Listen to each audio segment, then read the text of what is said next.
Callahan. Allie's going to join us a little later. Trudell's going to be getting a walk-off interview here shortly. One of the more entertaining games of the year. So many things to discuss and break down: the good, the bad, the ugly, and ultimately a win, a much-needed win in OT. The good was definitely Carmelo Anthony coming off that bench, 7 for 10 from 3. He's lighting it up. I want to know what kind of pre-game meal he eats when he is at home, because at home he's lighting up compared to what's on the road. You know, without Carmelo tonight and the way he played, the Lakers would have took a L. Yeah, Carmelo definitely gets the game ball. I thought DeAndre Jordan at the beginning of the game, starting them off with some energy. I thought Reeves did some really good things. But you know, the Lakers did a good job, I think, you know, in spurts, but they allowed Charlotte to get back in the game again. But Carmelo, big bucket. That last possession that we saw right there, that's the way they should be playing defense all the time. Good rotation, disallowing that big shot at the end, Brad. Yeah, James, we crack on their defense quite a bit. With a team that was 5-5 before tonight, we have to criticize what we see out there. Tonight, not great until that final 20 seconds right there. I mean, you block Rozier's shot, LaMelo Ball ends up with the ball at the top of the three-point line. Westbrook forces it out of his hands. Then you play some good defense on the three-point shot in the corner. Very good defense in that final stanza. And by the way, I feel like the fun kind of returned to Staples Center. You got the Melo chants. Crazy game, definitely a little tense in the end there, but definitely a fun win for the Lakers. Yeah, that is a fun young team in Charlotte as well. Yeah. Huge win. Austin Reeves, 27 crucial minutes, unsung hero. Avery Bradley, some great defense. Obviously, AD and Carmelo did their thing. Let's head back to Staples. AD is with Mike Trudell. All right, Anthony, so Charlotte rallies and is able to send things to overtime. What did you guys have to do to regain composure and find a way to out-execute down the stretch? Sorry. You good? No. Defense, we had to get stops. You know, Bridges hit a tough 3 in transition.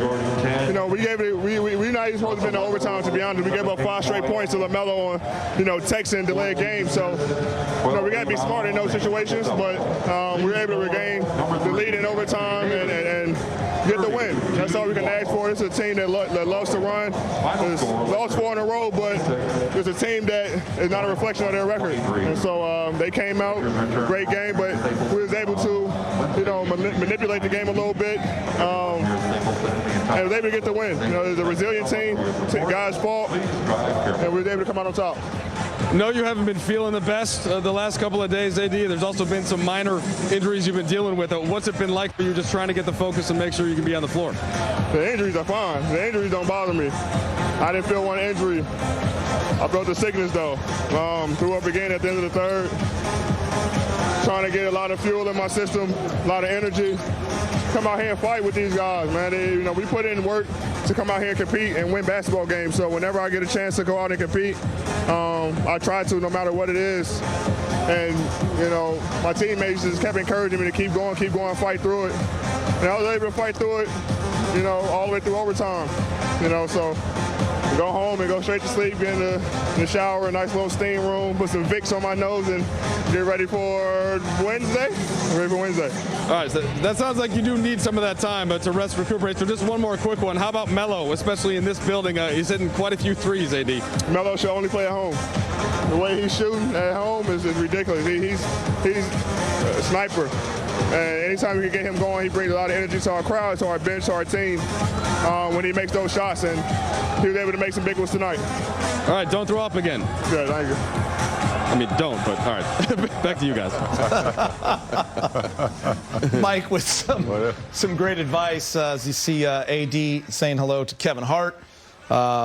Lakers get the win 126 to 123. AD, Melo, and Russ. Here's what they combined for. Russell Westbrook, the triple-double, 17 points, 12 rebounds, 14 assists. The 7 turnovers, 5 of those came in the fourth quarter. Anthony Davis, 32 points, 12 rebounds, 5 blocks, 3 steals, 6 of 8 from the free throw line, and he threw up after the third quarter. Carmelo Anthony, 29 points, 9 of 13, 7 of 10 from 3. That's where I want to start before we get into the good and some of the bad. I want to start with Melo, pure Melo. That's what he is at Staples Center. 8th time in his career he's had 7 threes. He is a ridiculous, I mean, just think about these numbers. 38 for 59 from 3 at home. That's 64%. I know he's 6% on the road. He's 64% with 59 attempts at home. We talked about the good, the bad, and the ugly. On the road, it's ugly.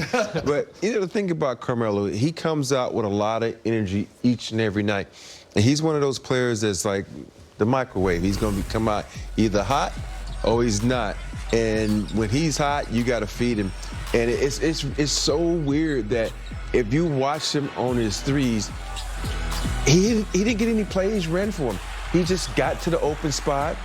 His teammates found him, and he shot the ball. And sometimes the game can be just that simple. You don't always have to run plays for guys because guys are so intent on helping defensively that all you can do is dribble at them. They're gonna help. You kick it, you get a shot, and that's how Melo get his threes. Yeah, Melo likes being at home for sure. I don't know. Sometimes when you're flying, it affects you a little bit until you get used to it in a season. But boy, when he's at home, he knows that the crowd loves him. He knows that the team needs him. A prolific, pure shooter, answered at the right time. And when he gets those one down, he also is a good post-up player. He can really get that 10-foot range going. And I just thought tonight, man, he was just came to play and, you know, gave us a lot where we were missing LeBron. We're missing some players. He stepped up big time. Is there a better value contract in the NBA? This guy's making a little over $2.5 million. Yes. All good money to the average person, obviously, not in a profession where the average salary is between $9.5 and $10 million. Great pickup for the Lakers on that second day of free agency, no doubt about it. And Rob, what were your home road splits for three-point shooting? The same, Rob? 64 and 6%? It wasn't that good. I was probably a little bit better on the road. He certainly didn't have 58 attempts through 11 games. Right. No, not at all. Yeah. It took me 62 games to get 58. And obviously there have been more home games than away games, but he is absolutely comfortable at home. The crowd absolutely loves him, and it is a lot of fun. I guess we'll go to AD, and then I want to get to something else. 32 points. You heard what he had to say, Mike, to Trudell about throwing up after the third. Yeah. He said, I don't really care about the injuries, the sickness. Yeah, obviously it's bothering me, but we have a chance to come out here and compete. He was 6 of 8 from the free throw line, 12 rebounds. Probably the 5 blocks, though, the most important thing, and 3 steals. We're talking about 8 plays on that defensive end, and AD much better in that second half. Really from the second quarter on. First quarter struggle. If you're not feeling well, you sacrifice typically at one end of the court, either on offense or defense. This is a guy who did neither tonight. He was great on both ends. When you have 8 combined steals and blocks, that's good defensive hustle, period, no matter what. And I really felt like AD really helped the Lakers kind of take control. He was a very calming influence out there. We saw him go to the locker room, late in the third quarter. Now we know why. We weren't quite sure what it was. But he was just a dominant, kind of a quietly dominant player tonight. You just saw that play right there, the one that got him to the baseline for that little jumper. That's when we all erupted in here and said, that's what we want you to do. Late in that game, he's away from the basket a lot of times. When he's inside, people just cannot stop him. Whose job is that to get him down there, James? Is that coach? Is that you see LeBron sometimes wave him down here? Is that AD saying this is where I'm planting my flag? I mean, it's obviously when Russ has the ball and they're spreading out, that's different. But in crucial situations, when he's at that elbow, as Rob always says, he is so dangerous. Absolutely. And when you look at the one shot when they came out of timeout, he shot the air ball 3. That one I didn't understand. To me, if I'm coaching, it always starts there. When you want a guy to get down in the post, you design a play for that. I thought the one where he got the ball at 15 feet and he was in attack mode. That's what you want. Aggressiveness, going to the bucket, making the defense give you the shot what you want. He got there, did his little turnaround, he had a nice little shot. And that's what you want. So I think it's up to both the coach and the player to get the highest percentage shot, the one where you might get a foul. Floating around out there on the perimeter with fadeaway, you're not going to get a foul, and that's a high percentage shot when you need it. I always look at, you have Bridges on you who is 6'7". Yeah. You're 6'10", and you go into his world, which is out on the perimeter. That's what Bridges has been playing all season.